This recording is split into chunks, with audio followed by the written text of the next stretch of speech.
In a world where Carolina Panthers fans have an insatiable thirst for Panthers news and opinion.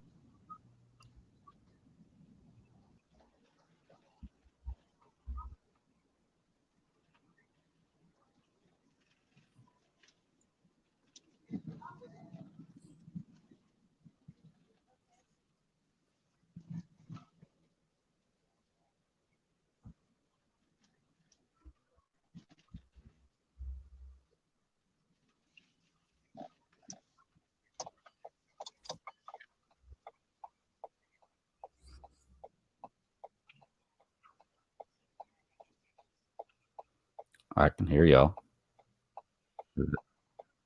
Oh, you're right. On the YouTube chat, it does say that.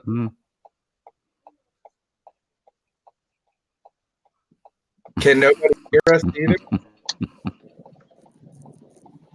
I'm telling you, I fucking hate Shindig. Cody loves Shindig.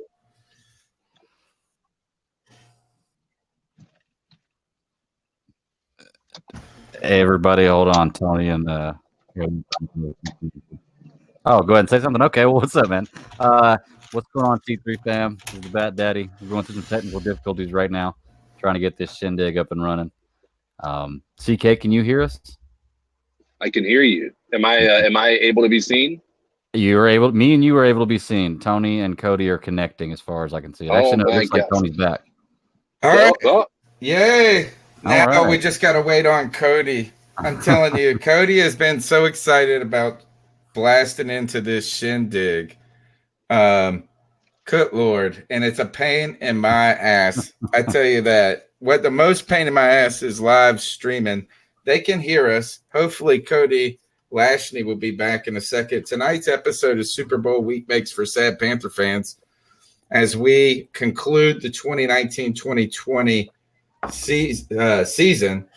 And this is the 52nd Tuesday or weekly show we've done. We've also done some impromptu episodes, some bonus episodes, post-game episodes. And this concludes, I believe, 2013, 14, 15, 16, 17, 18, 19, our seventh full season where we don't miss a beat talking about the Carolina Panthers. Cody Lashney, are you around, my friend? I am. Thank God. I am here. I'm back. I see everybody's face on the YouTube video. This is our first time using Shindig, people. There's going to be some bumps. We haven't used this in a while, but if we try and get this going again, it will better the content that we're putting out to you, man. But let me do my usual spiel, man. The chat room is already lit. RT1981, yes, my mother. Love you, Mom, in the chat room. Real Ashton, Blake Bettis, Sarah Taylor, Underground West, Trill One. Ain't nothing to it but to do it, Tony Dunn. Brother, let's roll. The Bat Daddy in the house. How are you, my friend? I'm doing great, man. Trying to get through these difficulties with Shindig, but I don't know as much about it as y'all do, so we'll just roll with the punches. Well, thanks for carrying us in CK in the car. He's a man that never quits. Man, tell you what, I'm actually really excited about Shindig. I think it adds a extra layer of, as Cody said, content that we can provide, and looking forward to that. I've been racking my brain what we're going to talk about today, but I'm sure somehow in true C3 fashion, we're going to find a way to drag this along for 2.5 hours. So. Oh, yeah. Oh, no way. No way. Our goal is to make it to and that's how you know it'll happen, because Tony said no way. Right. No, we're trying to make it to 2020. We're trying to make it into tomorrow. How about that? If I will that into effect, if I say we're trying to make it till midnight, we can be done it in like 8 minutes. Oh, gosh, we are not doing it. All right. So, guys, the Super Bowl is approaching, and to be honest, it is made for a quiet time for Carolina Panthers news. I think, if anything, there have been some additions to the coaching staff, and that's about it, guys. When it comes to Panther news, has anybody heard anything? So yeah, go ahead, man. I was going to say, obviously, the Chase Blackburn rehire. That's that's really the biggest news. But I think the biggest news has got to be, I don't know if we had the conversation last Tuesday, if this had come out yet, but Matt Rule showing heavy interest in wanting to bring Luke back as a part of the organization in some capacity. So I don't think we've actually had a full-blown conversation about that interview that Matt Rule did, and he said that. So I don't know, maybe that's one thing we could talk about tonight. Well, Chase, what I like is they interviewed Chase Blackburn, which I don't know if this is a good hire back or whatever it may be, but they came out and said something very supportive. Matt Rule said he is not retaining Chase Blackburn. He is hiring him. He got the job. I like that. Matt Rule's smart in those types of things. I think that's a good way of phrasing it. We're not just holding on to you because you're a relic of something. That's okay. We want you to be part of this staff. Now, when it comes to Luke Kuechly, I do think it's heartening to hear that Matt Rule would be interested in bringing him back. What else did he say? Or bringing him in? But I'm so scared he's going to be a Redskin coach, dude. I don't know, man. I don't see. I mean, maybe if you wanted to be under the guidance of Ron Rivera, but dude, I think part of the thing is he loves the situation that he's in and the life that he lives and the teammates that he has, and I think being a Panthers coach would continue him being able to play a part in the sport that he so loves, yet also with the people that he loves to participate in it with, just in a different fashion. I don't think it's going anywhere. I hope it happens, man. I'm really loving all the moves that we're making, man. All the coaching hires that we're going to talk about Phil Snow a little more. And if Shindig doesn't take a dump in the middle of the show, I'll show you guys some clips I grabbed. But I think all the coaching hires have been superb on every level. And Luke Kuechly coming to this coaching staff would be incredible. And it's looking like we're probably going to end up having to draft another linebacker this year just because we're so thin. So whoever we bring in, having Luke Kuechly as a teacher and a mentor, man, that would be second to none. Yeah. Well, I actually didn't hear anything about – I heard about something about this, but I heard or read articles about Luke Kuechly saying he wanted to move on to coaching. But I didn't hear anything about Matt Rule wanting Kuechly. I may have just missed something, but I haven't found anything connecting him to wanting to be with the Panthers. It just seems like it would make sense for him to want to be with the Panthers. But I didn't see Matt Rule wanting him. And then a few Twitter accounts are putting out that there's some big news for the Panthers coming soon. Somebody in our chat room, in fact, already alluded to it. I think it was RT81. But yeah, apparently there's some big news that's apparently cooking, according to a few different Twitter accounts. So I don't know. It'll be interesting. A lot of people are speculating that Luke Kuechly joining the staff is what it is. But, I mean, it could be a number of things. So who knows? CK, what are your thoughts on the Blackburn hire? Consistency in that, I guess, is not a bad thing. It's an interesting, concept. I've always been a fan of Blackburn, except for I think that last year our special teams was a big weakness of ours, but I think everything was a big weakness of ours. So, we our had special teams have been a weakness forever. Yeah, I think that the only time we had any signs of hope when it came to special teams was that first stint with Ted Ginn. Yeah. Well, other than that, it's been a revolving door of fumbles and bullshit and terrible. We can't ever we just haven't been able to win field position battles since 2015. Yeah. I agree. But if you guys want to continue, I'm gonna be radio silent until I can get my PC up and running, and I'll be right back. Yeah. Okay. All right. Perfect. Now, Cody, your thoughts on the Blackburn hire? Yeah. So listen, I mean, I really don't know. I have really genuinely no idea how he's going to be as a head coach. I don't know, what qualities Matt Rule sees in him, but and I'm not. What I mean is, I don't know enough about it.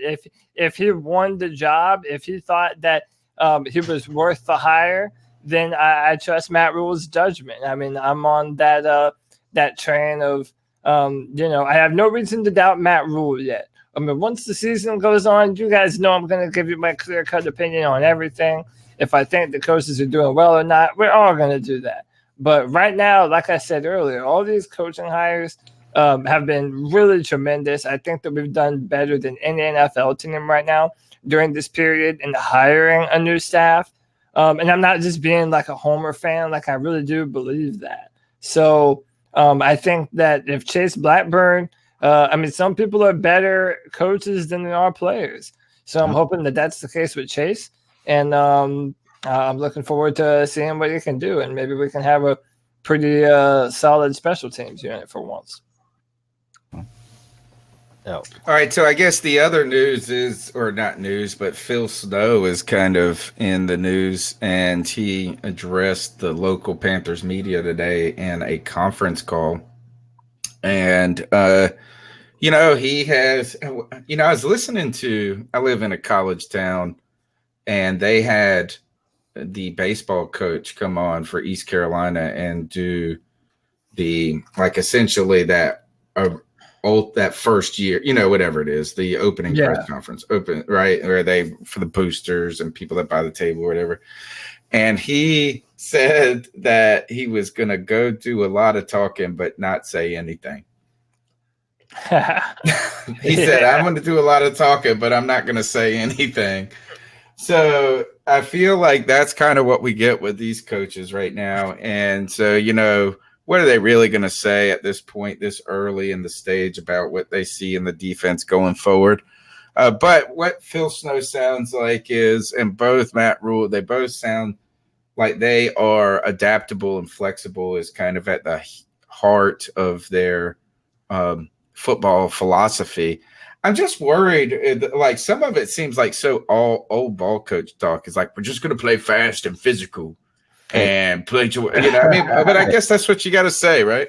I do want to point out that that's what I said I had a problem with in the beginning, with saying a lot of words, or saying a lot of stuff, but not saying anything. That does sound like Greg's argument. That's what I said, and everybody now 2 weeks later. Well, all right. So let me intervene and further test out our shindig here. I want to show you all why I'm really liking this hire with Phil Snow, because what a lot of people really don't it doesn't dawn on them is that when you're a coach, you're a teacher. And Tony said this a number of times. You have to be a teacher first and foremost, especially for these dudes that are coming out of college and they're not totally used to the NFL game. It's going to be important that you have a guy that can teach them the right things to do. And I want to play this clip for everybody, and hopefully it goes well. Thanks. Okay, so the reason I slide.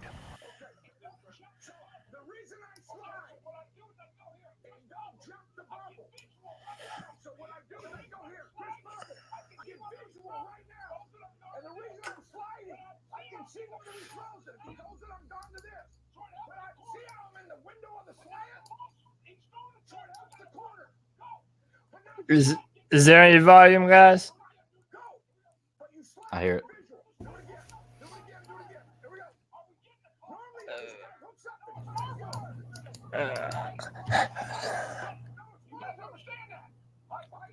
It froze on there. It says frozen on there.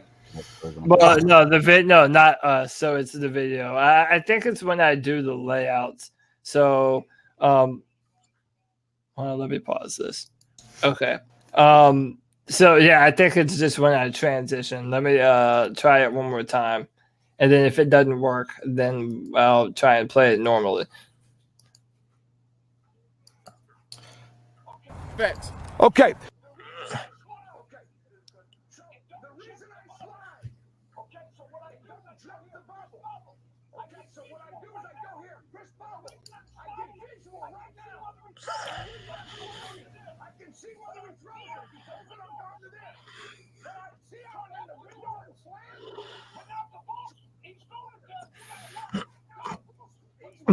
I hit that so far behind because Yeah, it did. It did the same thing. Damn it! I don't know why it's froze again. Yeah, why? I got dead air. I don't know, man. That's disappointing. So what we got here is that I saw Josh from Mass say trade Shindig to Buffalo.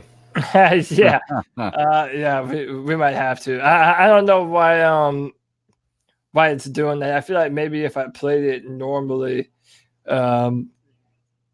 yeah, normally it wouldn't do that. But I don't know. We'll have to Let's see if I can play. Let me see if I can play my file. And this is one that's gonna make y'all sad. Let's see if this one works. Oh no, I don't want to be sad.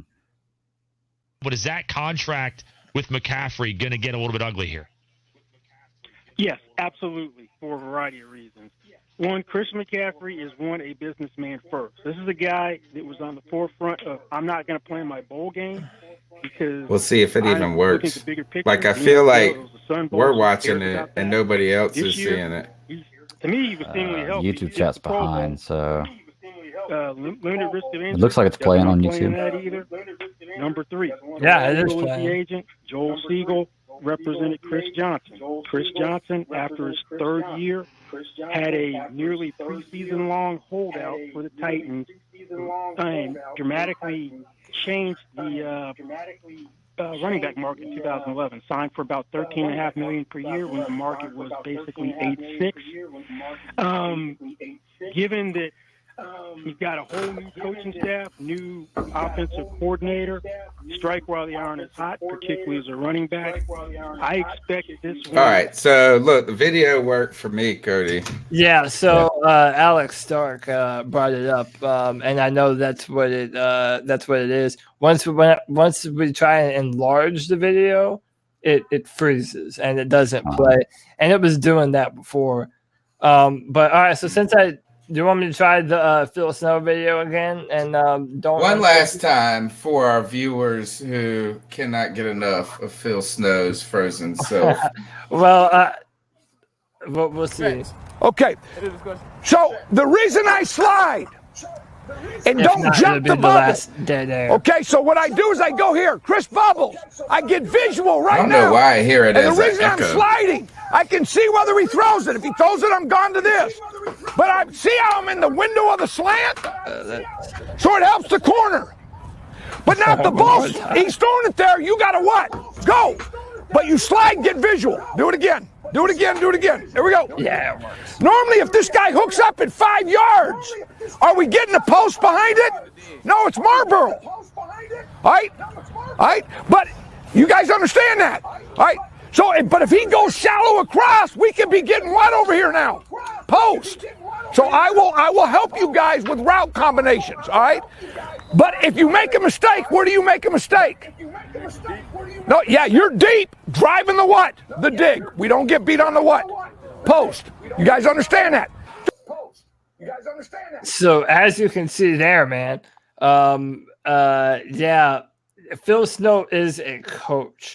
He is interested in making sure that all of these guys are doing their due diligence, that they know their assignments, that they are where they need to be at the right time, that they know what coverage they're supposed to be in.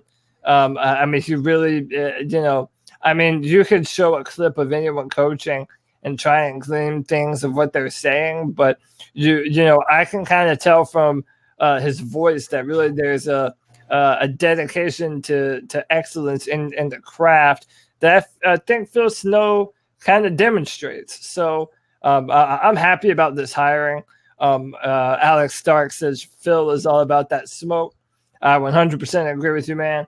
I think that he's going to bring an energy to this defense that we haven't seen in a while. I kind of think the Ron Rivera and Eric Washington, I kind of think that after you spend so many years listening to the same voices coaching you over and over, I think maybe it's kind of inevitable that you eventually start to tune them out a little bit. So I think a different voice, a fresh voice is really going to do our defense a lot of good. I like the teaching component. Oh, yeah. I'll just say I don't really know anything about a lot of these coaches, and I really don't have any kind of idea what's going on. So what I've decided to do was, like I was just saying in the chat a moment ago, I'm going to sit back and I'm going to watch and see what happens. I'm not going to get mad about anything I don't know about. But, like I was saying, the talking doesn't convince me about anything. I kind of want to see some results, and I can't see that now, so I can't hold that against the coaching and Matt Rule and all his new hires. And I don't know anything about it, man. I really don't. That's not really my, I guess. Well, there's nothing really to know, right? Yeah, There's nothing to know. There's right now is that we can either choose to believe that these guys aren't going to work, or we can choose to believe that they are. But a lot of the things that we have been talking about for the last 7 years on this podcast, when it comes to the coaching staff that the Carolina Panthers have, and some of the concerns, like they can't control injuries. They can't control a lot of different things. So it's not all on the coaching staff, but we have repeatedly talked about a set of weaknesses or some things that we wish were different when it came to that staff. I think some of those concerns were slightly tempered after the all in or all or nothing series, where we thought we saw so much charisma when it came to Ron Rivera, when it came to Cam Newton. But like when you go back to it, is Ron Rivera, we always talk shit about him with the clock management. We talked about how he was conservative until he couldn't be anymore. We talked about how the offensive coordinators and some of these guys, whether it goes back to Ken Dorsey being a quarterback's coach for Cam Newton, we questioned at sometimes their ability to teach. So, and motivate. And what we've seen is a level, at least we've seen those things. I feel like it's like this, Cody, is I was a big President Obama supporter. He was my dude, right? And I talked so much smack about George W. back in the day because of ultimately how unpolished he was, I felt like, as a speaker. But now I wish we could have old W back so much. But so as I'm out there and people are talking shit to me about my man Obama, they'll be like, just because he talks nicely and speaks well doesn't mean he knows what the hell he's doing. And I think this is that saying the right thing should not be held against you. Speaking well should not be held against you. So, hey, we've seen about the only things we can see from this staff. And what else are we supposed to say, right, Cody? Yeah. And it's not necessarily even about spoken well. Like, I get Greg's point. Like, whenever you hear these conferences, there's a lot of, new time press conference coach speak. And that goes without saying. But I do think that every once in a while, depending on what they say, you can actually glean some decent information about what they intend to do. And I know Phil Snow spoke recently, and he was talking about, he doesn't know what we're going to run yet, if it's a 3-4 or a 4-3, because he's like, well, you have to know what kind of personnel you have in order to dictate what you're going to be able to run. And I feel like we don't have our personnel. We don't even have our personnel. And I feel like a lot of Panthers fans last season, even in our chat room, were saying that we're just not quite built to run the 3-4. So, I think that he's already kind of speaking to some of the issues that we have been very vocal about already. Do you want us to go back to 3-4? I mean, the 4-3?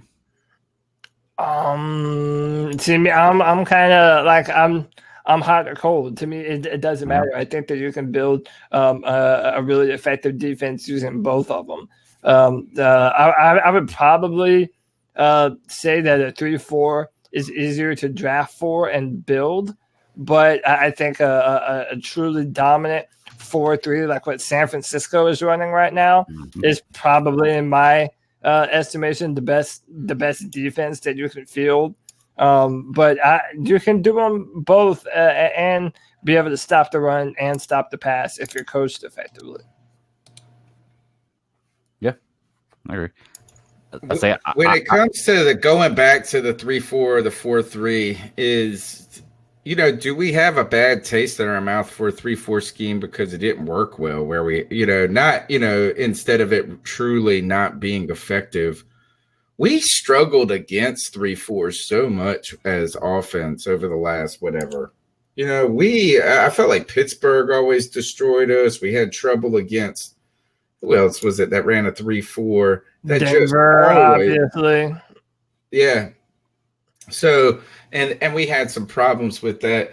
I don't know. It's kind of hard to say as one superior, inferior, but it's hard to compare any defense to that of San Francisco because they have 4 studs right there. 5. And then you don't have to blitz. You don't have to send anybody, and that we don't have any studs. No, well, also I would say, I wouldn't KK. Yeah, I wouldn't say that we have no studs, and I think Gerald McCoy is good too. But I would also say this: one of the nastiest 4-3 defenses that I've ever seen. They both happened in the same year. It was the Carolina Panthers in 2013, and it was that Seattle Seahawks with the Legion of Boom. And neither the Panthers nor Seattle had top 5 picks at every spot on the D line. So it's all about coaching. Can you coach your physical potential effectively? Meaning, do you know what kind of players you have? Are they in the right position to succeed? And that's the one thing that I'm gleaming from all of our coaching hires is that everyone wants to optimize the talent that we have on roster. So that's exciting. Yeah. Thoughts, CK? Hopefully this is working for me and my connection. You guys are very digitally distorted, so I think it might be my internet. But, man, I guess I wanted to make one point, I guess, about the Phil Snow thing before we moved away from that. Tony, you said you wanted to use the chalkboard. I got the dry erase board here. Can you guys hear me? Yes, we can. So this right here, not a Sharpie. If that's a Sharpie, he just ruined his kid's thing. Should I even dry erase? Oh, okay. Should I try and emphasize his layout so that way we can all get a better? Yeah. Okay, let's try it. Yep. Yeah. Yes. Yeah. Oh! I thought that whole board was the Panthers sideline. Damn, I feel like I just learned a whole lot, and I wasn't expecting to learn that much. But cool. I'm happy to know. Okay, so there's still so much to be determined when it comes to the Carolina Panthers. Oh, of course it's connecting. Okay, so that's the thing. Until we can figure it out, whenever we go full screen, it doesn't matter if it's a video or if it's one of us. It just takes its shit. So we'll have to. So they knock them out. They didn't even get to see CK's joke. Yeah. Yeah, that sucks. All right. Well, he might have to drop out and then drop back in. Let me see. Can you try the start broadcast? Yeah, we'll see. Let me see what it does on the broadcast, and I'll okay, so the coaching staff is saying a bunch of stuff, but isn't saying anything, right? Mm-hmm. And that's what all they can do. What about the coaching staffs in other places now? The Super Bowl's approaching, and as we're sitting here languishing for news, the San Francisco 49ers and the Kansas City Chiefs are, going to head to this Super Bowl. How are your feelings when it comes to the Super Bowl and as we struggle? Are you guys struggling with it? Is that I'm so excited about this game, but then I see these stupid stories and tweets about 2015. It makes me sad. Well, what are you seeing about 2015? Like, the Athletic, Joe Person put out a story of like, here are the plays that could have helped us win, and then went through like the drop, the miscatch, the whatever. you know. And so I've been sad. I've been in my feelings because really now thinking back, because I always think back to that Panthers Super Bowl whenever we get around the Super Bowl time. And I got to say that in retrospect, that Super Bowl loss was the beginning of the end. Yeah, for what it looks like we are for this. It was the beginning of this ends right here. Mm-hmm. No, I kind of feel that way too. It seemed like it's gone all downhill since that moment. Like that was as high as we were going to get. We were almost there. It's weird, man. You know, when you talk about looking at the 2015 stuff and how it kind of makes you sad, or like seeing it, you know, when the 2003, man, and I was in college, my best friend's birthday was Super Bowl Sunday, and he was a Patriots fan, and we were watching the game together, and he actually bought the Super Bowl edition of the you know, they always pass it or put it on ESPN to buy the season and watch Super Bowl. And I used to borrow it from him just to see the Panthers play in the Super Bowl. Oh God! So for me, just seeing him in there, that's so sad. It is sad, man. But for just seeing him in there makes me happy. So I don't mind seeing the 2015 stuff. It reminds me of greatness that I haven't seen in a long time. Brad Dugan saw the Athletic story, and he said that he responded, if Ron and the coaching staff would have made halftime adjustments or in-game adjustments, we would have had a Super Bowl. I tweeted, you know, Joe Person kind of bucked up a little bit. It's because I said if I click on this story and I read it and it doesn't have Graham Gano's missed field goal up there as one of the reasons we lost this game, I'm gonna be pissed. And he said, well, ? And he didn't put it in the damn story. Missed it like Graham Gano missed the field goal. I was like, oh, Joe Person, I was gonna snatch his spiky little wig off. Dude, I just shout out to Sarah Taylor in the YouTube chat. She says she gets Facebook memories of the 2015 Super Bowl. Yeah, I do too, man. And they're painful every time. But really, if you think about it, that might be the last time. Well, it is for sure the last time that we got to see a lot of our favorite players of all time on the Panthers playing together at the highest level, man. Greg Olsen, Luke Kuechly, Cam Newton. I mean, dude, we were Jonathan Stewart. You know, we were balling out that year, and I think it was such a pleasant surprise because no one expected us to be good going into that year. Kelvin Benjamin got hurt, which, what do you know, was a godsend. And yeah, man, just I don't know. I have bad memories about the Super Bowl, but I think we're gonna be in a bunch of Super Bowls coming up here soon. Did y'all hear about our Super Bowl MVP and what happened with him recently? Our Super Bowl MVP? Yeah, our Super Bowl MVP. Like if we would have won, he would have been the MVP. Oh, Coney Ely? Yeah, he signed with the XFL in Houston. Oh, really? A lot of players are going to start doing that.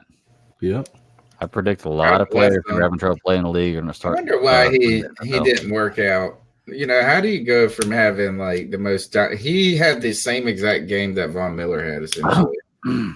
Yeah. Well, not really. I think if you look at even that interception, it was a nice interception, but you're playing against the Peyton Manning that was hobbled and that was doing everything he can to be carried to his final, Super Bowl ring before he retired. So, even if you look at it, I think, we talked about, I think that Luke got a lot of people paid, right? And I think that's probably a similar, Coney Ely was not a starter in any capacity. He was attempted to be a starter with many teams, the Jets, the Patriots, all of them, and it never worked out. And that I almost want to say that if you have a Luke on your team, you're tending going to be, especially in this prime, you're going to be in a better spot moving forward. So that's why it looks so good. I hate to say it, but I feel like sometimes my thought goes to when these super athletes don't work and can't work, but you've seen like that they can play. Like I start to wonder, are they dumb? You know, like, I mean, like, what is it then? You know what I'm saying? I really think it's as simple as they're not as good as people thought they were, and they couldn't continue to cut it on an NFL level. I mean, it's not like Coney Ealy didn't have his every opportunity to replicate that success the very next year. Yeah. I mean, we just never got it from him. So but think about this: is some people sink. We almost gave Coney Ealy more opportunity than we did Brian Burns. Yeah. We did give him more opportunity for sure. than Brian Burns. Ron Rivera made him continue. Ron Rivera did that. Okay, so Coney Ealy to the XFL. Is anybody going to watch the XFL? I am. Fuck no, Why not? man. Why not? Dude, so what was the last one that was Tony? What was the AFL? Yeah, AFL. Dude, people were trying to get me to get into it. Oh, what team you gonna pull? It was fun, dude. I don't know, man. I tried. I couldn't. I mean, I'm gonna check it out. If anything, I'm interested to see how they implement the new rules. You know, because that's what I want to see. Yeah, and that's what I want to see too. And I'm hoping that it's good for competition, and that if it's more exciting, that the NFL is going to be like, oh, well, if it's better, then we have to change. Competition's a good thing.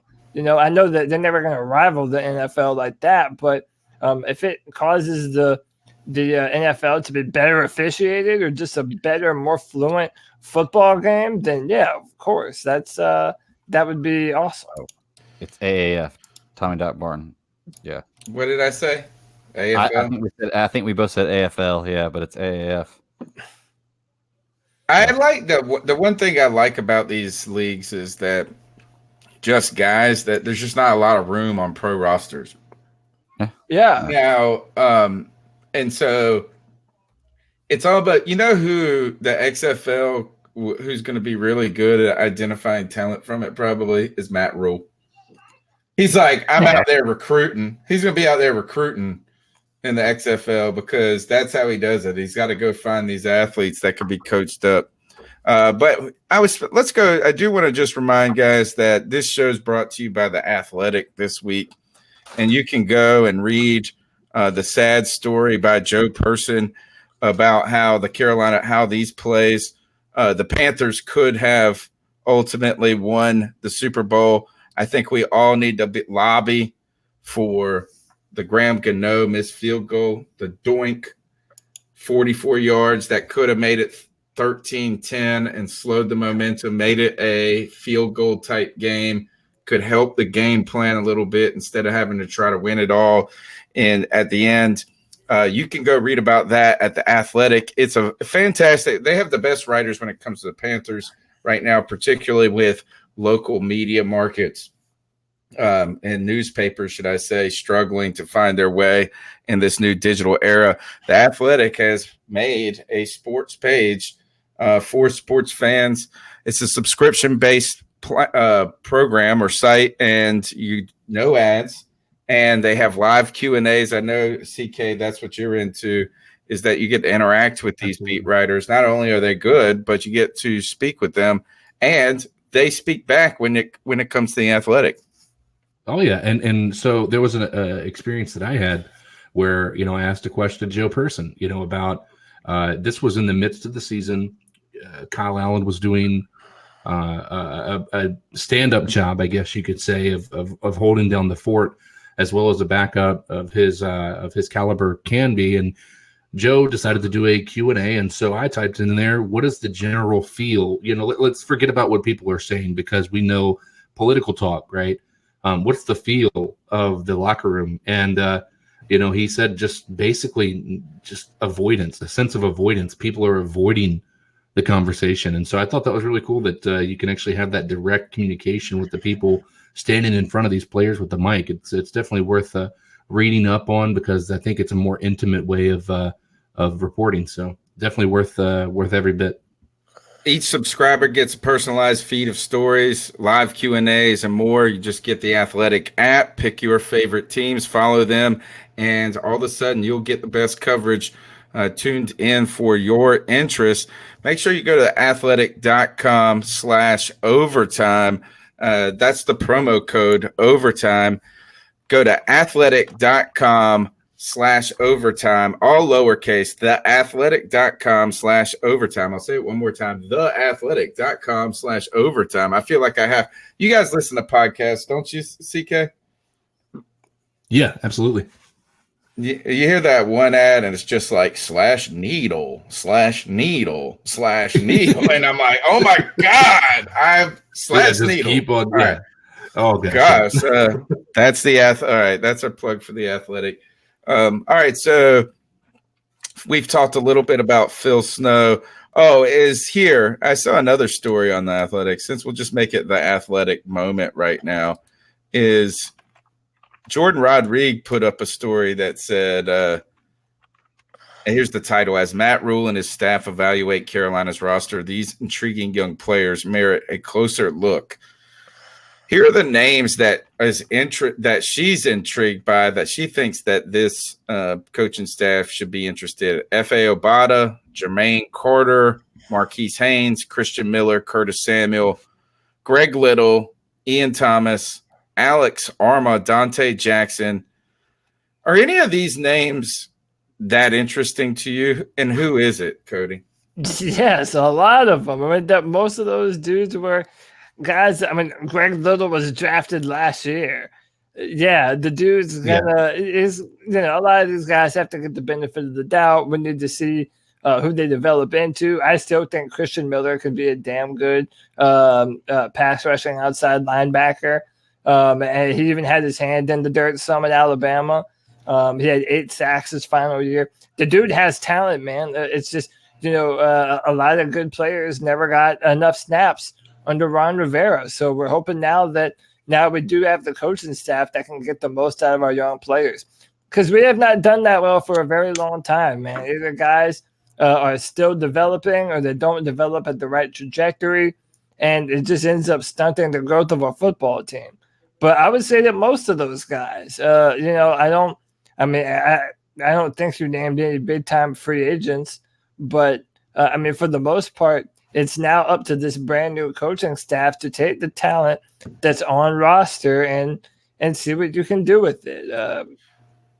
Yeah. All right. I think the scary part about that list, CK, is that there are no proven commodities on that list except for maybe Curtis Samuel.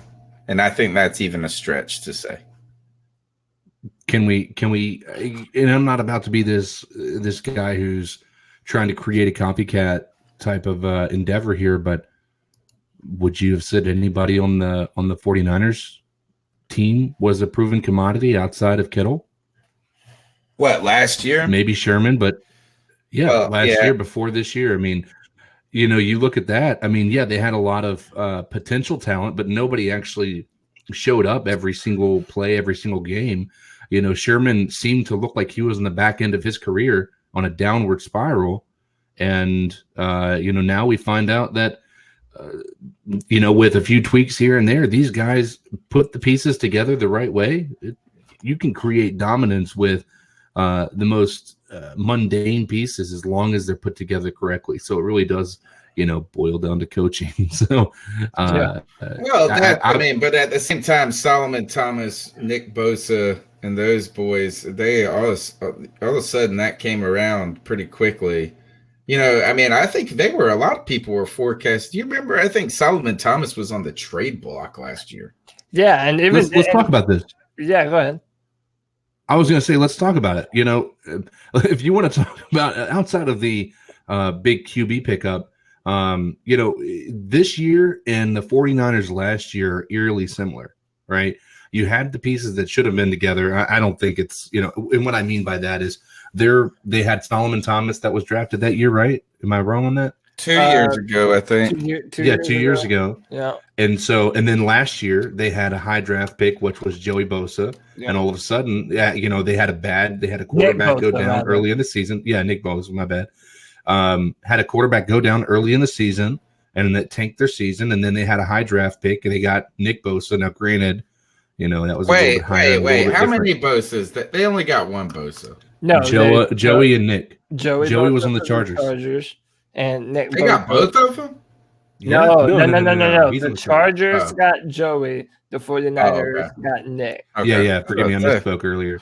But I'm just saying, when you look at that, you know, the progression of how the 49ers past 3 seasons have gone, really, and then how their next year went. I'm not saying that's indicative of how the Panthers are going to go, but it is eerily similar because we're going to have a high draft pick. Presumably, it's going to be a defensive player that's supposed to be dominant on the line. And then we should hopefully have our franchise quarterback back, which the more I think about it, the more once you look at the situation with Detroit, you look at the situation with the Bengals and Miami, I can't see us really making a push for a quarterback in this draft. So I think Cam Newton comes back next year. We will see, man. I mean, listen, I could talk about this draft stuff all day. I love it. By the way, that's a beautiful segue. Tomorrow, there's a brand new mock draft on drafttech.com. I am pouring more detail into these comments than I ever have before. And I'm trying to do some different players every week. So don't get too bogged down if you do or don't like my pick tomorrow. It's going to be a controversial one. Let's just say that. But, dude, there's options, man. There really is options. I mean, for a team that needs now a brand new inside linebacker, Isaiah Simmons is sitting there ready for the taking.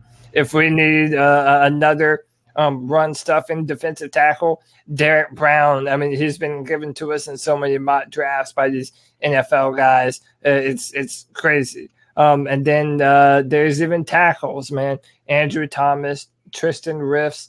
I mean, there are guys sitting at 7. And a lot of people are like, well, maybe trade back. And maybe we should. I don't know. But I just think that, and I said this last time, if you have the opportunity to draft a premium top 10 talent, I mean, that's why the 49ers were able to turn around, because they had these infrastructural pieces that allowed them to build their team and make them better. So I'm excited about getting, hopefully, a generational talent at whatever position we pick. And that didn't even mention that if we do move on from Cam Newton, there are 3 quarterbacks that are kind of floating around this discussion that the Panthers might be able to grab. Maybe 2 of them. So we'll see, man. It's an exciting time to be a Panthers fan. You're listening to the C3 Panthers podcast, brought to you by CarolinaCatChronicles.com. We're here every Tuesday night, 9 p.m. Go ahead and subscribe, smash the thumbs up button. We're on iTunes, TuneIn, Stitcher. Call into the Cat Calls line. The number's 252-228-5098. Let's go ahead and jump into those Cat Calls and put our ear to the ground, see what Panther Nation is talking about. So what are your thoughts on catcalling? Yeah, it's pretty. You shouldn't do that to somebody. And how did that make you feel? Very uncomfortable. So how do you think catcalling makes the person feel? It feels good, like. Who's that cat sitting in the back corner with his face buried in his nose? Who's that kid that can use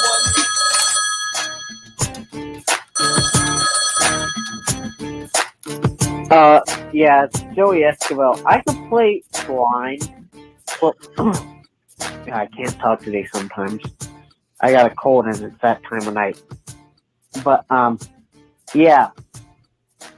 I'm blind, and I probably could have thrown some better passes than Will Greer played through against the team. So, no to starting Will Greer. Matter of fact, why even draft Tua if we're going to do that shit? Let's just wait for Trevor Lawrence, because Will Greer is going to get us straight to the number 1 pick, dude. Like, he's so bad, y'all didn't even talk about him the first game he played against the Colts. And I made sure to look, too. I believe him. Is that the joke? I made sure to look, too. Yeah, he made sure to look. Yeah. Okay. All right. Next call. Dude, I don't know what's less likely, winning the Super Bowl or banging Caroline Can. You take the Oh, gosh. Gosh. You're getting dumped. You're getting dumped, Joey. Keep it clean. Keep it clean, Joey. Y'all in this Caroline Can stuff is that Josh said, he said Caroline Can. in the chat.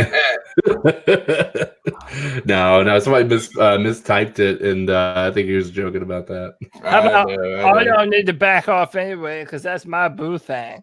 So I don't know why y'all talking about it like I have a chance. Okay, we got plans. She just doesn't know it yet, but we have plans. All right. Hey, well, we're ruining any hope for her coming on the show. Right? I'm just kidding. Yeah, she never come on here. Let's see. You know, she got engaged. I don't care. I don't care. Neither does Joey, obviously. Engaged, All right. I don't care. Yeah, whatever. Here, let's see if things get better with this 10-second call. I'm guessing no. Oh, and about Drew Brees, I wouldn't want him anyway because he would have to throw outside. We don't have a dome yet, so. Oh gosh, I feel like Joey got. This is a conversation we can have if you guys would like. Yeah, that's a good. Hey, he's a dome quarterback. So is Matt Ryan. Man, the facts are the facts. I believe. Hey guys, if we're gonna be quick on this, I think Drew Brees retires. I tend to agree with you. I think that's kind of the direction it's going. Well, so you heard what happened at the Pro Bowl, right? Yeah, he said that his decision will be coming in next month about whether he's going to be returning. He's always going to be a Saint, is what he said. Yeah, well, no, but it wasn't even that though. It was so they have a Pro Bowl starter, and then as the game goes on, they have another player that comes in. Russell Wilson was supposed to be the starter for the NFC, but he sat out and let Drew Brees be the starter. So kind of like a wink, wink, nudge, nudge. If it's going to be his last Pro Bowl, then let him start.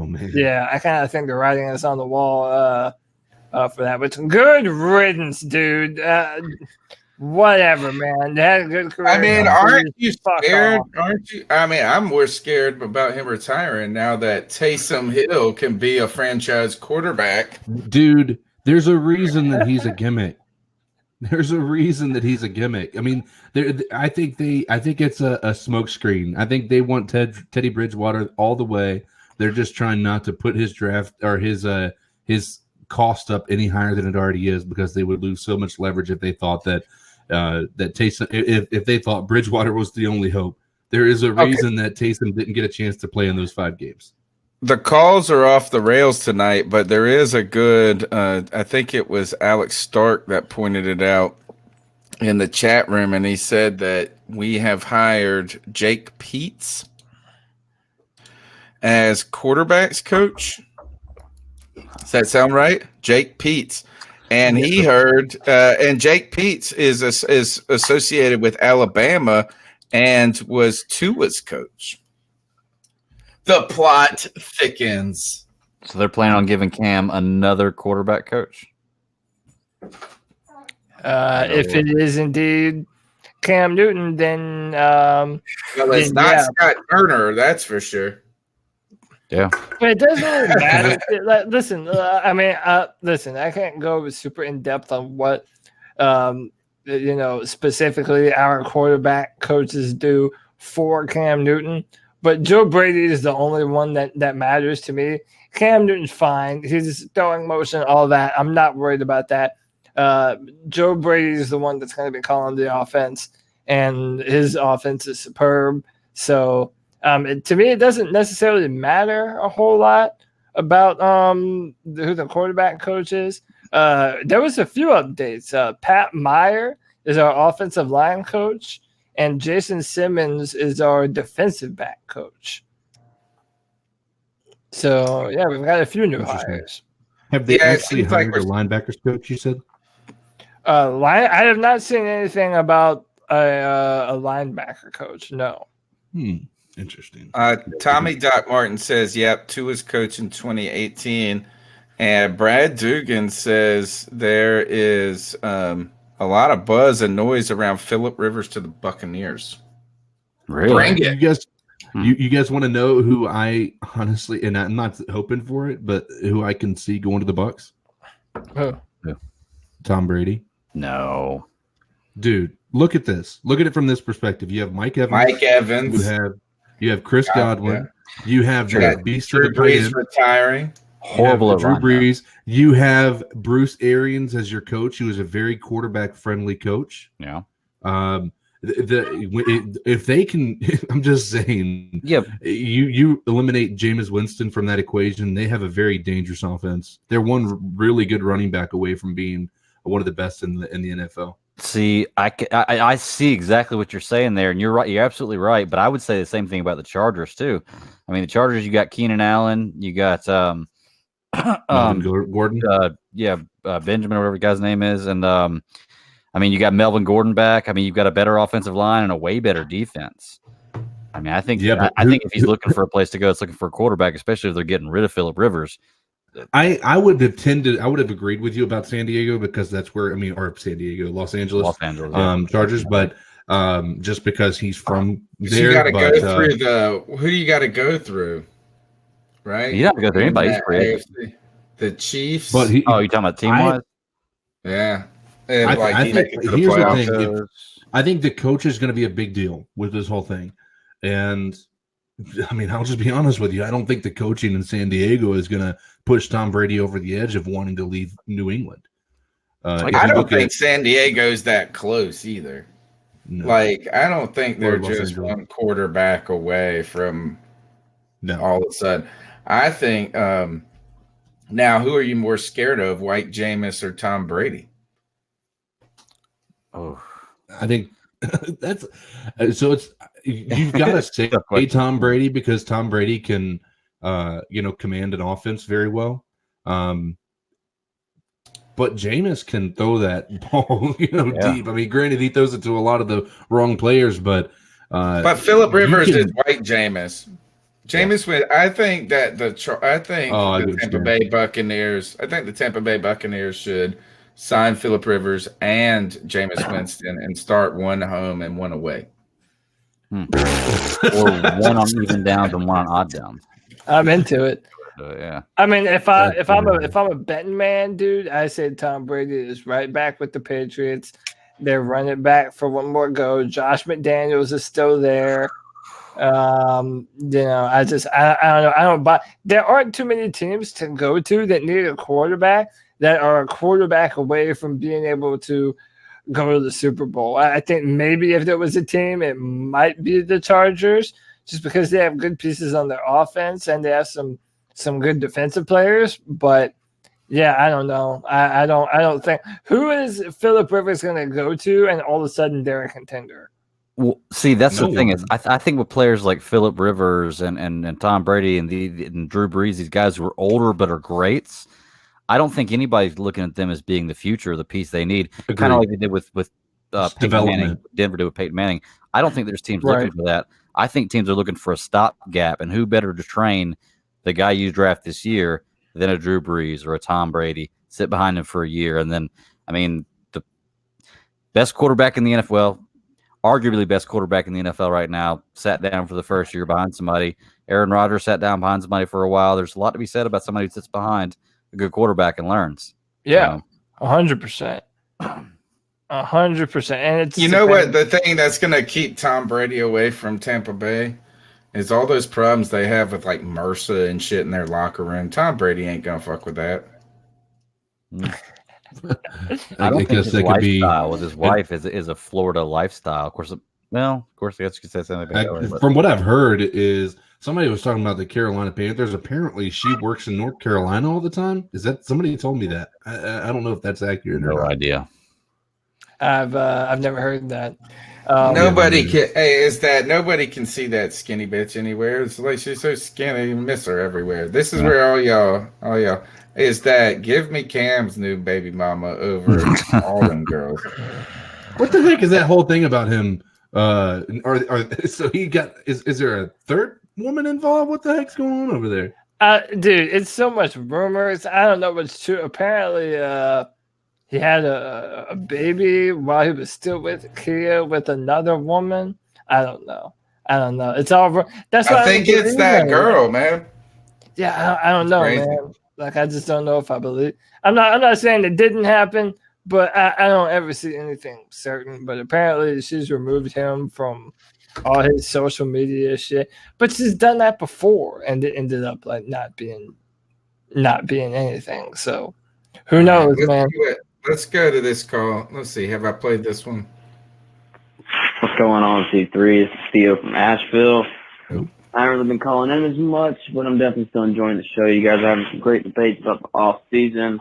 With the whole draft coming up, and it's I'm listening. I'll be right back. Straight up and get Joe Burrow.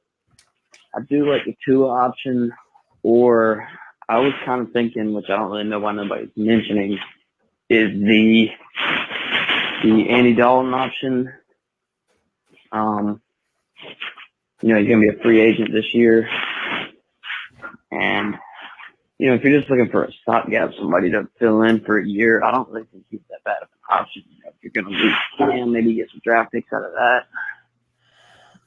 I don't know if I necessarily agree that he's a great quarterback, but he's won a lot of games with a terrible Bengals team, and with them getting a new quarterback, I think it's inevitable that Andy Dalton's probably not going to start. Yeah, I think he's a free agent, though. Really want to play, middle. All this makes me so fucking sad. Yeah, I think it's interesting. He probably wouldn't cost as much as most of these other guys, like, aka Teddy Bridgewater and whatnot. But I'd be interested to hear your thoughts on. All right, so the idea of Carolina at this point with I can't even think of a name that's going to make me happy that isn't Cam Newton. What name? Drafting or anything? Well, drafting, I think only one I would be happy with is Tua. Okay. It's the only one I'll be happy with because I don't think Burrow is possible. And I don't even really think Tua is possible, to be honest, at this point. What about Herbert? Unless we're going to. I don't think he's right. going to be. Y'all see the seeds I planted growing? Look at them. Planted the seeds about 2 months ago, just growing. Everybody's talking to Do you think he's going to be available? I've seen a couple mock drafts with him falling to us. It really no, not a chance. He's not. There's no way. There's no way. There's so many teams that need a quarterback. Did you say you'd be interested in Andy Dalton? No. I want to address the Andy Dalton call. What the commenter said. He was talking about. And here's my thing with Andy Dalton is Andy Dalton's not a great quarterback. Andy Dalton reminds me of Matt Ryan. When you put him in a system that has great players with it, he can throw the ball well, and he doesn't do too bad, but he's not a guy that's going to win the game for you. He's not a game changer. He's not a guy that you would be the face of your franchise when you're there. I think the whole time he's been there, they drafted A.J. Green and Andy Dalton the same year as Cam Newton in 2011. So he's the same age as Cam Newton. And A.J. Green is the face of that franchise, not Andy Dalton. And that's the reason why. It's because Andy Dalton is not a good enough quarterback to step up. Neither of them are there anymore now, right? Is that like they're about to all be gone? AJ has one more year, I think. Yeah. But then you have to pay him. They have no way. There's no way we're getting 2 at 7. It's just very simple. Is that I say that's impossible. But the thing is, moving to 4 or 5 as opposed to 1 is a lot easier to get to if we wanted him. It is. Yeah. That's the only name. Is there any name that would even be remotely interesting to you guys that is a free agent right now? Free agent? So, no, because in my mind, it doesn't matter who we bring in. I think we're going to try and draft and develop our own instead of having to pay a quarterback from another place. So I think no matter who it is, it's not going to be a sexy pick. Like we said, they're going to bring in someone and then probably hope to develop someone else underneath them. So really, Andy Dalton does nothing for me. But, again, none of these guys do. None of the free agents do. I guess I would prefer Andy Dalton over Phillip Rivers at this point. No, really? Yeah, and what are you talking about? You hate Phillip Rivers. I think Phillip Rivers, but I never even thought Andy Dalton. Yeah. Phillip Rivers is older. He has a worse arm, I would say. Andy Dalton is terrible, man. He's terrible. This is silly. Get this out of it. He made the playoff like 7 years in a row. Andy Dalton He's did. Matt Ryan if he's playing on the Bengals every year. Yeah, Well, I think the Matt Ryan comp is all right, but Matt Ryan is he's way better than Andy Dalton. It's not even a so slightly better weapons too. If we sign Andy Dalton and let Cam walk, I know. I'm not even doing this. I just don't. I see Andy Dalton now. I'm just saying, a lot of he might be cheaper than Cam as far as this year in particular, but I mean, it's just another situation where you're just kind of a stopgap measure. There is no chance in my mind that Andy Dalton comes in and he just makes a run as our franchise quarterback all of a sudden, right? There is a chance that he's the next Tannehill. If you signed Andy Dalton, what you're doing is really just hoping that we tank or something. You know, there is not a hope for success. You know, at least with Cam, you have a hope for success and keeping a franchise quarterback without having to do a complete rebuild. So I know we were kind of on the downward slide with Cam last week. This week after processing everything, looking at the draft boards and realizing I just don't see a situation where we don't keep Cam at this point. That's what I've been saying. The other thing is that if somehow there is next year, the Carolina Panthers trot out Andy Dalton, you might as well tear out all the fucking seats in the stadium, not just those 400 in the end zone. That's the only way you're getting a new stadium, because we're going to rip that shit down. Andy Dalton's a quarterback. So, listen, man, obviously I want Cam Newton to come back. That's my number one option. But if we're going to start talking quarterbacks, I'm telling you, if we're going to get into it in the draft, I'll end up selling y'all on Justin Herbert. I don't think Justin Herbert makes it to 7 after his show, and like he had an incredible senior bowl.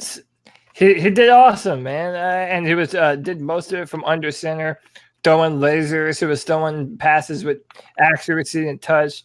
I mean, guys, you can't teach 6'6", 230 pounds, and can move and has a cannon for an arm. You know.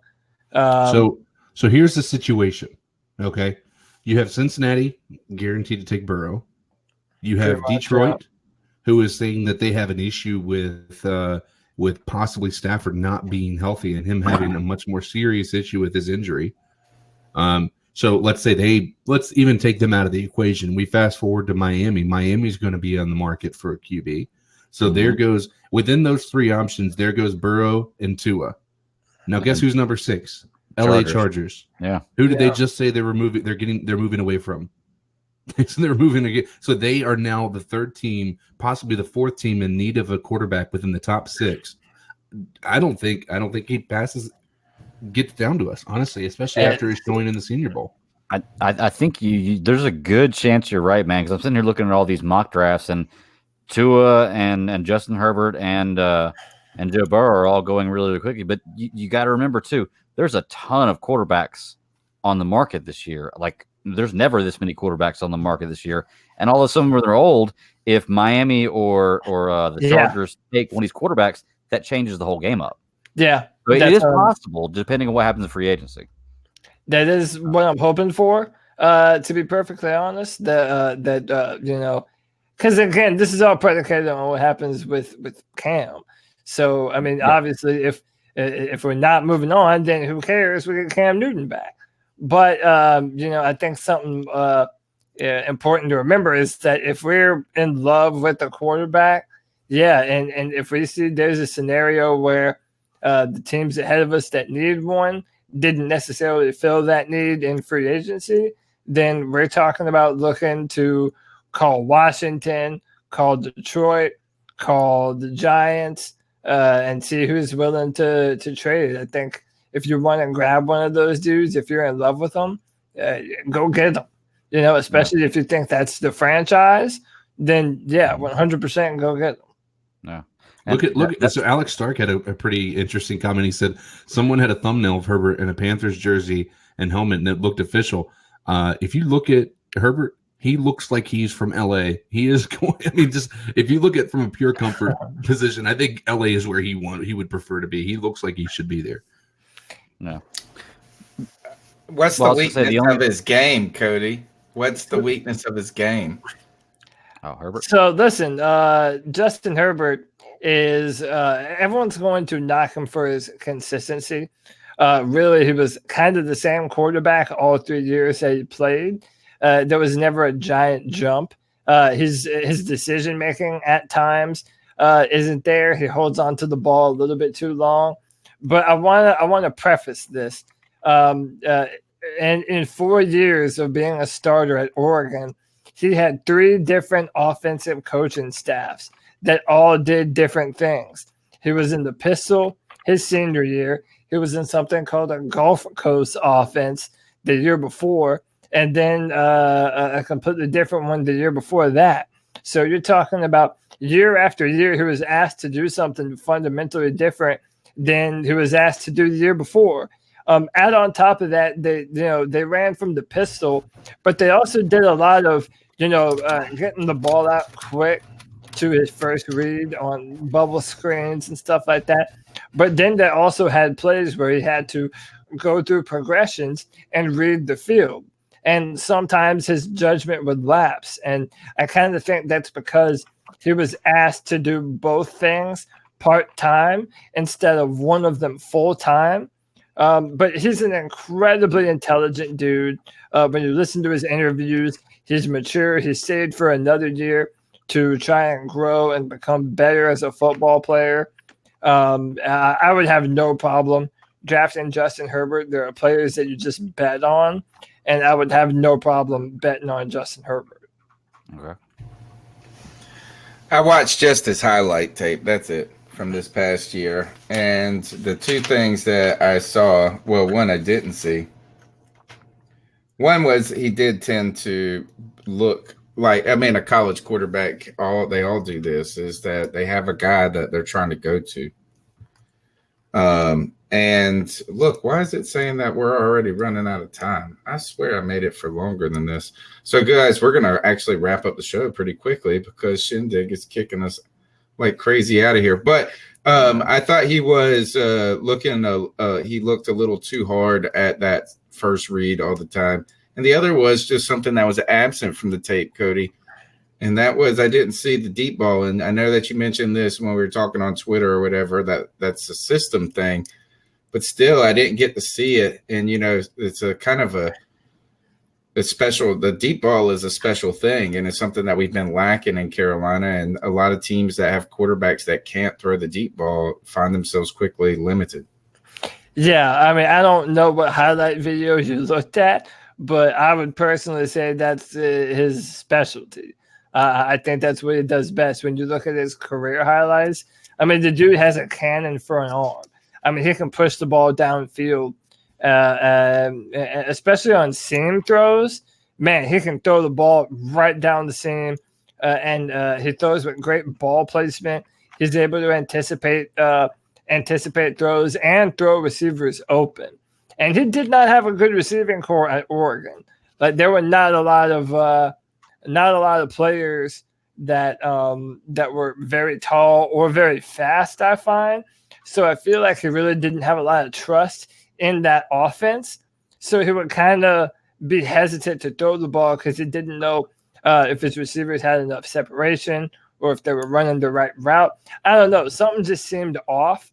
But I would say the deep ball is something that Herbert excels at. And if you wanted to incorporate that into our offense, especially in Joe Brady's system, dude, Justin Herbert could be a magic trick pick for us if that's who he ends up becoming under Joe. But we'll see, man. Let's power through this call. Let's see if I can squeeze a couple more calls in before we get out of here. Hi there, everyone. Rich in London. What's up, I Rich? like what I'm hearing coming out of the new coaching staff. I think if you're running a team, it's always best to work out what's your best talent and how to use it, and then fit in accordingly. For example, Brian Burns might be the best young piece we've now got on D. So create a system that maximises that, pick other players that maximise that, and go from there. Do I get props yet for saying we screwed up last year's draft after last year? I still quite like the players we got, but I think we went about it all wrong. slightly concerned Marty Herney's still involved. But I'm happy and busy doing mock drafts using Cody's draft tech. Otherwise, and we'll see how we go. In terms of re-signing people, my God, we've got a lot of people. I wouldn't overpay James Bradbury. I just don't think he's good enough to utilise more than about 10 or 11 mil. I mean, if he wants more than that, I think we're in trouble. And I would think twice. An interesting thing with the draft coming is that Derek Brown and Isaiah Simmons are getting so much buzz that I wonder whether Okuda might drop to us, which would be fantastic. Anyway, enjoy the work and keep pounding. I'm going to be there in March and I'm going to be catching up with my man Cody Lashney. So anyway, guys, take care. Keep pounding. Fantastic. That's Rich Kingston from the UK. And the Okuda, if he fell to the Panthers at 7, all of a sudden that defense, that secondary goes from being a weakness to a strength. Oh, man, dude. So, again, I haven't been like really breaking down film for a ton of years. Really, like three good years I've been doing it. And just in my time, Jeffrey Okuda is the best corner that I've seen in college. I liked him better than Jalen Ramsey, better than Marshawn Lattimore. Dude, Okuda's a beast, and he is the very definition of a shutdown corner. And sometimes you don't pass on those types of players. He would be fantastic. Like I said, man, right now I can think of about 4 or 5 different players that we could grab at number 7 that would be just phenomenal pickups. For the Panthers. And that's not even considering Javon Kinlaw, who's getting a lot of buzz too as a terror. Javon Kinlaw is a beast. Everyone's comparing him to Chris Jones from the Kansas City Chiefs. He's a powerful dude, man. Strong dude, and he would definitely add to our defense. So let's check this next call. 2-3, Simple Southern Customs here. I now have the number saved in my phone as a contact, so I'm here for the pettiness. I'm here for the stores. I'm here for it all. Appreciate you, man. I gotta bust Greg's balls a little bit. For some reason, it feels like Greg's popping bones for Tua. I don't know why. I am. What is a love affair with Tua? And I guess another question would be, would you rather have a healthy Cam Newton or a healthy Tua? Oh, God. Obviously, I think everybody's going to go Cam here. But, again, that's part of my point as well. Why should that question have to be asked about somebody who doesn't even have a year under his belt yet? I mean, the headline stories are, can Tua do it in the NFL? He's hurt. He's constantly hurt. I mean, hip injuries knows nothing to sneeze at. I had a hip injury in high school. I'm still struggling with it. But, I mean, I don't want to have that concern. We're having the concern now with Cam. I think they need to give Cam that year. I think they owe it to Cam for what all he's done for this organization. Yeah. But, I mean, with Tua, why do you want to ask those questions without even a year under his belt? It doesn't make sense to me. It feels like trying to go into the same boat already. I mean, let's try it with Cam first and see how it goes. If not, hashtag tank for Trev. All right, T3, take it easy. Yeah. Appreciate the call, man. Let me take this one. Yeah, go ahead. I think you All have right, so to. you busting my balls. That's cool. That actually wasn't really busting my balls. I was just kind of asking a question, but that was cool.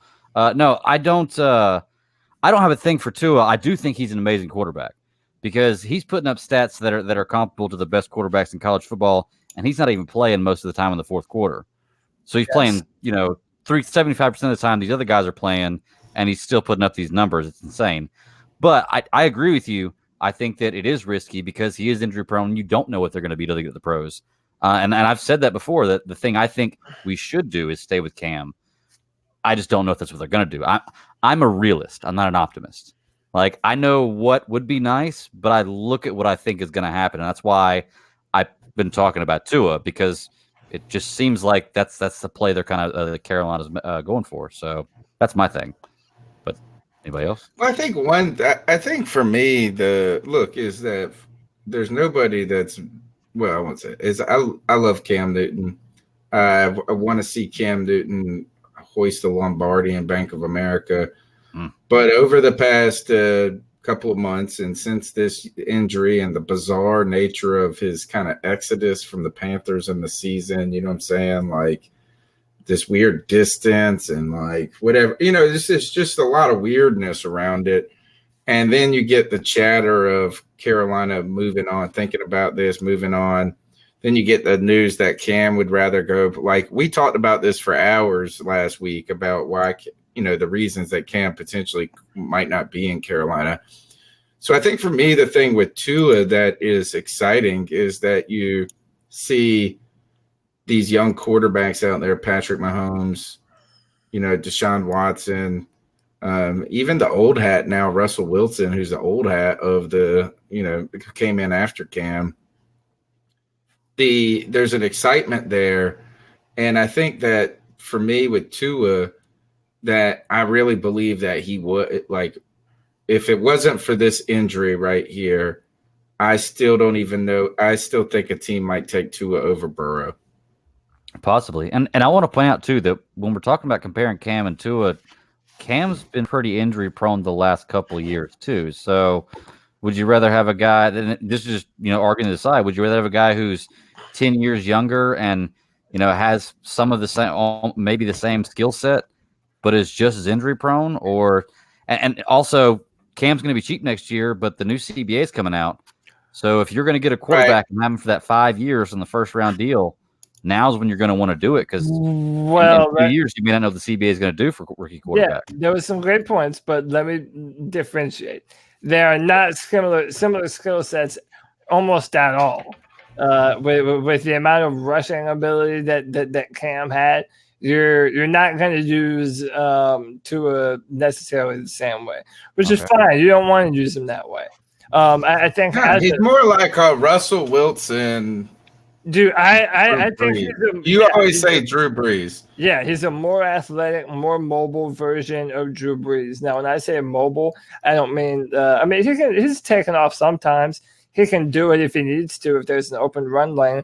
But ideally, his movement is going to come from extending the play, moving outside the pocket, and throwing the football on the run. And he does all those things incredible. One of the things that talk about Joe Burrow this year, if you listen to any draft talk, is it said Joe Burrow, he has this incredible deep ball. He can throw the ball all over the field, but he doesn't necessarily have a lot of arm talent. He doesn't have the biggest arm in the world. He doesn't have that Patrick Mahomes kind of arm. And it's really a testament that you don't need to have an arm like that, because Tua Tagovailoa doesn't have it either. But he throws with beautiful touch, anticipation. He's able to just layer the ball where it's an easy ball to catch. It's where it needs to be. It's on time. A lot of being a quarterback is just due diligence. And Tua does all of that. Goes through his progressions well. I would love to have him.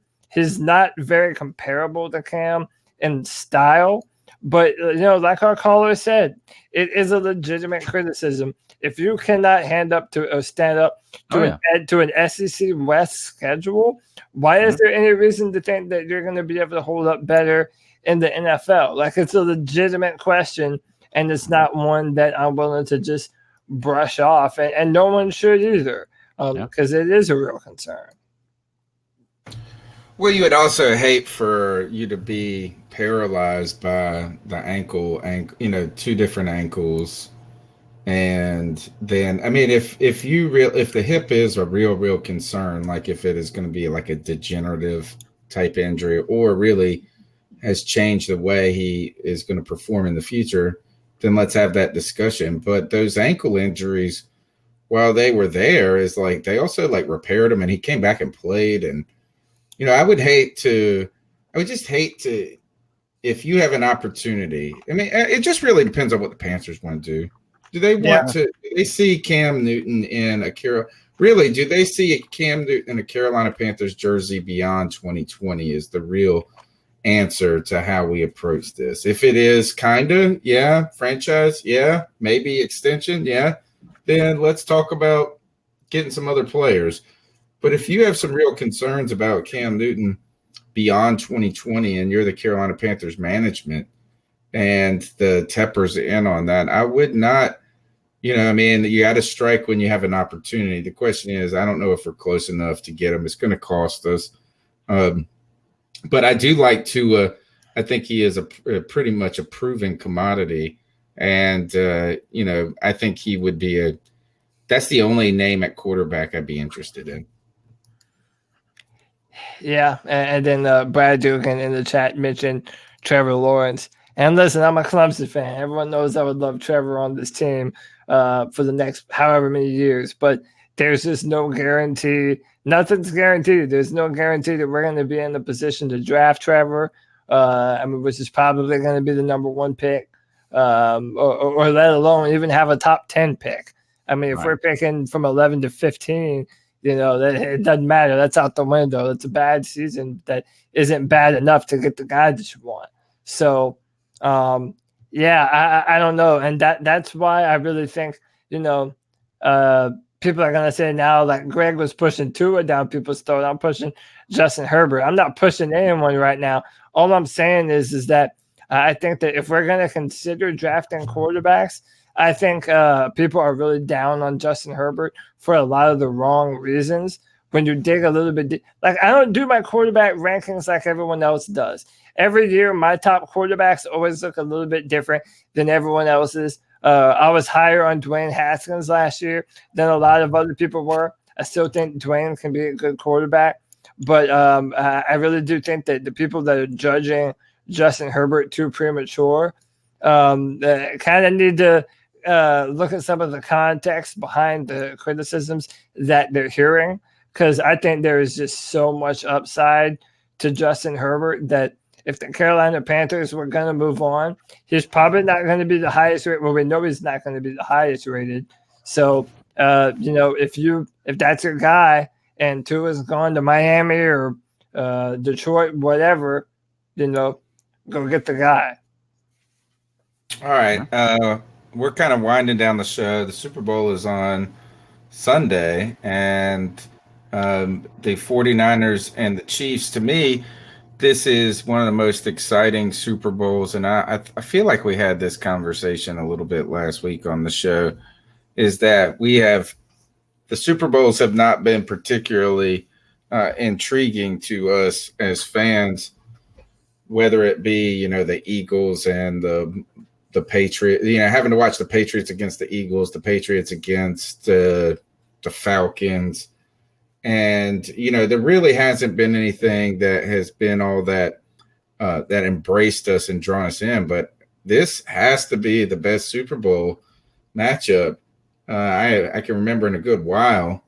And that you've got the best offense, or the savant Andy Reid, the great Patrick Mahomes versus that killer-ass defense and that run attack.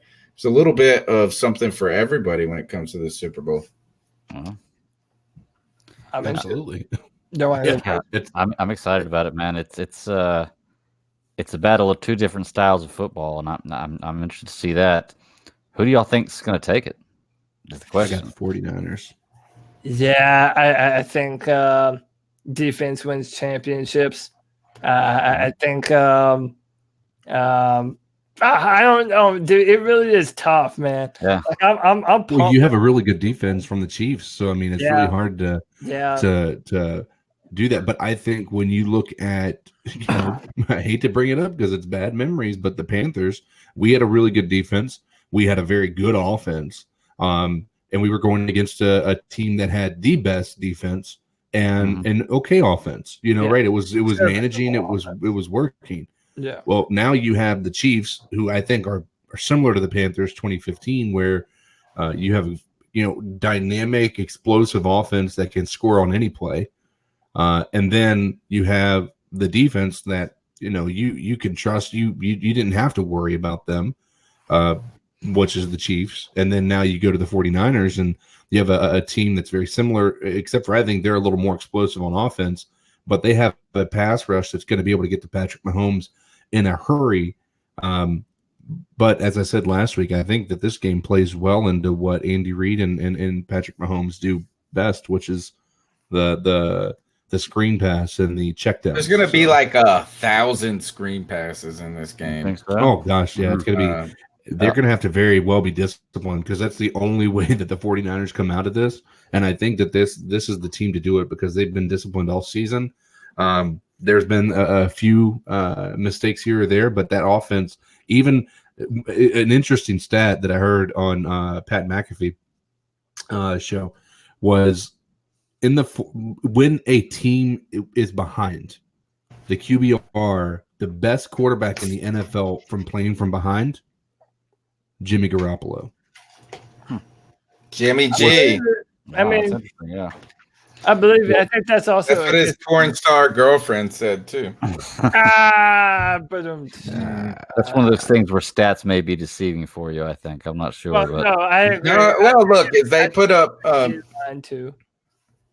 Listen, look at the Saints game. Look at the Saints game. Their defense failed them, and then they still went, touchdown for touchdown, shot for shot, every single. So I mean, I'm not also. And the Saints defense was not bad this year. Yeah, so that's not the typical Saints team that just beat everybody with offense. That defense carried a lot of that team. I agree there. I think this is I think that the San Francisco 49ers have been the best team all season out of the two.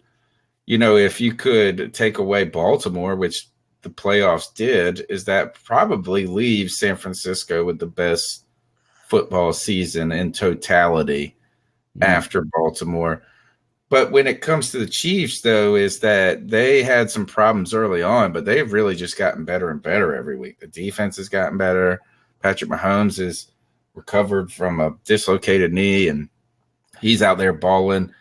And so I think that my pick has been the 49ers, and I think that is I don't see why I should change it, but I tell you, I think I'm maybe rooting for the Chiefs. Yeah. Rooting for the 49ers. See, but I mean, look, Andy Reid hasn't been to this. This is his arguably, potentially. He only has so much time left. He hasn't been in a Super Bowl in 17 years since he was with Philadelphia. The Chiefs have only made it one time in 50 years. The window's closing. So if you want the Andy Reid to kind of have that Hall of Fame moment as a coach, this is it. And San Francisco, if they don't win, they could be back next year. I just don't know how long, Andy Reid himself, I mean, he don't look like he's in the best shape. Yeah. I think that I'm with agreement with all you guys. I think that the Niners take this one unless Kansas City can stop the Niners run game. I think if they shut down the 49ers run game, and they did it against Tennessee. But it's a completely different run game. Their offense is so motion oriented. It's hard to stop the run game against that 49ers team. Oh, I agree. That I'm wanting to see going into this matchup is what Andy Reid and the Kansas City offense, how they decide to attack San Fran's defense. Because if you remember when the Panthers played San Francisco, we had one of the better defenses in the NFL at that point in time. But Kyle Shanahan would not let us pin our ears back and just get into that pass rushing stance. He would not let that happen. I kind of wonder how much Kansas City is going to look to run the football. They're definitely not a run-first football team. But who is even their running back? We don't even know who their running back is. So, Damian Williams, who was a late-round pick out of LSU. They have a game last week. Yeah. They've been playing well. I don't know. So listen, I think I'm gonna pull a switcheroo, man. I think I kind of think the Chiefs are gonna get it done. I think this is a team of I hate to say a team of destiny. It sounds so stupid and cornball, But I think that they're going to capitalize on the moment. I'm definitely pulling for Kansas City. I'm definitely not surprised if San Fran wins, but I think the Chiefs are going to pull it off. I think one thing that I mean, just because San Francisco's defense has been so good, it's hard for me to remember to say this, but when I've watched Kansas City play these two playoff games, I have said multiple times their offense cannot be stopped. Like it's like impossible to stop these guys. So is San Francisco the only team, the only moment that it can be stopped? Because I tell you, I mean, these guys have been down, and I mean, they ain't blinking, man. They can put up points in a heartbeat. Yeah. It's going to be hard to keep them shut out. Like, I don't all of a sudden see the Kansas City Chiefs pulling a Panthers and scoring whatever we scored in the Super Bowl, 7. No way. I've been comparing them to a ball, man. Once it goes off, you don't undo it. I will say that, but didn't we say the same thing last year with the Rams, who had that amazing offense, and the Patriots going to Super Bowl, and we got a 13-3 Super Bowl? I mean, yeah, but there was some suspect with that offense as soon as Gurley was missing. Yeah, their plan had to change in a pretty abrupt way, but I mean, they weren't able to pass the football either. So we'll see, man. I don't know. I do think the matchups favor Kansas City. I mean, any matchup is going to favor Kansas City. Like, Richard Sherman's not a burner. He's not going to be able to cover Tyreek Hill. I mean, who can cover Tyreek Hill? 3. Yeah, exactly. So that's what I'm saying. They're going to depend on that pass rush. San Fran knows that they can't match up corner to receiver, so they're going to ask their defensive line to get home, and they're going to hope that affects them. That's why I said I wonder how much Kansas City is going to run the football, because I think it'd be better if they just didn't let them have the opportunity to pin their ears back and get after Patrick Mahomes. Dude, I think you just double Kelsey, you double Hill, and then you make somebody else beat you. That's what you got to do. I mean, Mecole Hardman, Sammy Watkins. I was about to say, yeah, dude, that's a hard. Yeah, dude, they've I mean, but that's probably the best strategy. You know what I'm saying? Yeah. And the other thing is don't play soft because you're scared of their speed, because you play 9 yards off on this team and they're going to get 12 every time. Mm-hmm. Just because they get that ball and they get going so fast. I mean, there have been plays that Tyreek Hill guy. There's plays that you're like, this play has got nothing, and all of a sudden it's a 13-yard gain. I do want to ask though, don't you think that could be kind of a strategy though, is to play off, because where Kansas City kills you is the fact that they can strike so quick. 3 plays, 45 seconds, they score a touchdown. That's where they kill you at. If you can make it so that way they're having to have 6-7 minute 12 play drives. And then you're San Francisco, and you can milk the clock like you do, running the ball, and stop them one time. That may be a good strategy to like let them burn the clock up. Because I would understand that. Is how fast they can hit you. I would understand that, but here's the thing: if you're playing soft, right, you're asking for them to be just short game, screen game. Those are their strengths. If the only way I think that the 49ers win this is if their pass rush gets home. And the only way that's going to happen is if you take away that short game. That's going to leave the secondary open. But you've got to bet that your pass rush is going to be able to get to Pat Mahomes fast enough to where he's out of the pocket and he's having to improvise, even though he's really good on the run. But that is the only way. So that's I agree with everybody. I think for the most part, I think everybody has a decent game plan. I think the hardest thing is. I do believe that you have to almost let the deep ball be a priority for them, because that means Pat's got to be holding on to the ball a lot longer. So yeah, it'll be fun. I'm pumped for it. I'm pumped for it. I'm ready. What are our do we have scores? Oh, I think there'll be some points in this. I'm gonna say 24-17 Chiefs. I changed my mind at the last second. Okay. I'm going to say 31-28 San Fran. Wow, that's a lot of points. I think it's going to be an interesting one. Go ahead. I think it's going to be a one of the more high scoring Super Bowls that we've ever seen. Even though we are going against some of the better defenses, I think it's going to be similar to the Saints game where everybody has 40. I think the 49ers are going to have 40, 48, 49. Let me say 49, and then I think the Chiefs have 42. Holy cow. 49. Wow. I'm also gonna go high, man. I'm gonna say 41-37, and I'll say Kansas City 41-37. And I kind of think so this is my advanced prediction. I kind of think that Kansas City is gonna pour it, or rather San Fran's gonna pour it on. Kind of like how these last two playoff games are going for Kansas. Kansas City's gonna get in the hole, and then they're gonna turn it on.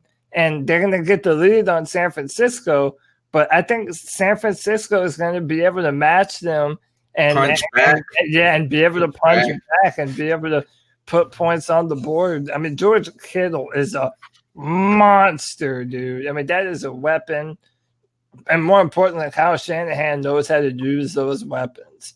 I mean, we saw what he did to Carolina. So, yeah, I think it'll be an awesome one.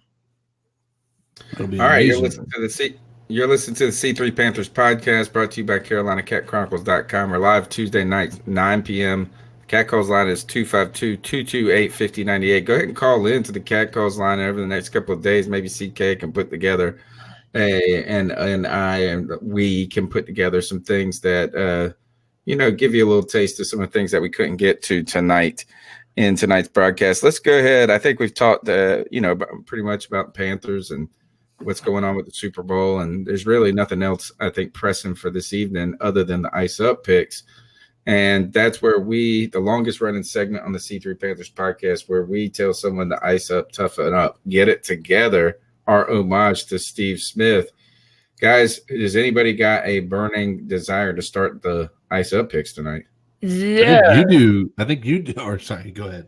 Well, I normally never go first because I'm always searching at the last minute for a good ice up pick, but I actually have one. So Robert Ditch, I guess, on Twitter says Fox Sports execs have made it clear if Greg Olsen is interested in becoming a broadcaster next year, they will absolutely offer him an analyst job, which we all know this, right?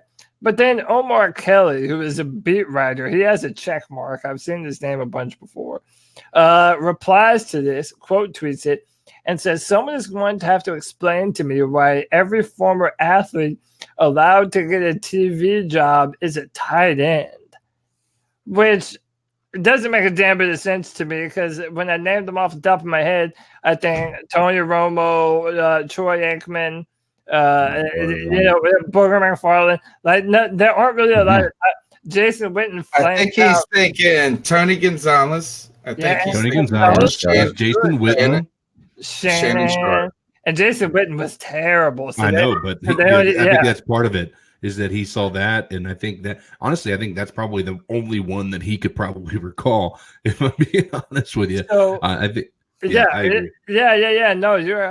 But that's no Rob Gronkowski taking over Monday Night Football at the moment. That would be the best feeling.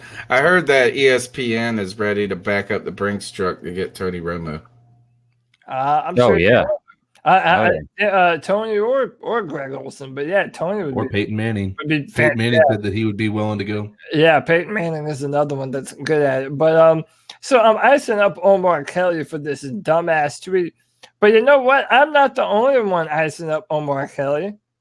Greg Olsen himself is icing up Omar Kelly because Greg Olsen replied with a quote tweet. So what the original question was by Omar, someone is going to have to explain to me why every former athlete allowed to get a TV job is a tight end. Well, Greg Olsen responds, same answer I give people who question my football career. Go check the tape. It's all out there. Blast. So Greg Olsen is icing up Omar Kelly, and so am I. Omar, ice up, son. Ice up. Trail One says ice up that CNN chick for that called Kobe the N word. Yeah. Oh man. Can I go after that? I don't. Kind of Yeah, did did you see the apology? I didn't hear it. I just read her apology. It's like she combined the word Lakers and Knicks together to say the Nakers. Okay, but can we have a little common sense for a second? Like, okay, what a worse moment to decide, hey, you know what? I'm going to let out all my inner racist trappings after Kobe Bryant just died, and I'm going to say it on air. Like, come on, dude. She obviously fucked up and didn't mean to say that. I mean, and it does sound like that's what she said. But come on, you have to be a special kind of stupid to throw around the N-word after Kobe Bryant just died. Come on, man. Yeah. Brad Dugan says he's icing up TMZ for breaking the news that Kobe died before the families were notified. Yeah, that's a good one. And hey, actually, all this Kobe talk actually walks me right into my ice up pick. If y'all don't care if I go, obviously everybody knows Kobe Bryant tragically was killed. Him and his daughter and 7 other people in the helicopter wreck Sunday. I'm a big basketball fan. I'm a Lakers fan, so and I know that has nothing to do with anything that's going on with it, but it's tough. And I'm icing up everybody on the internet or any kind of newscaster or anybody who's posting stuff about how, well, let's not forget he was accused of rape and all this stuff they bring up, that kind of stuff. Because I don't hope.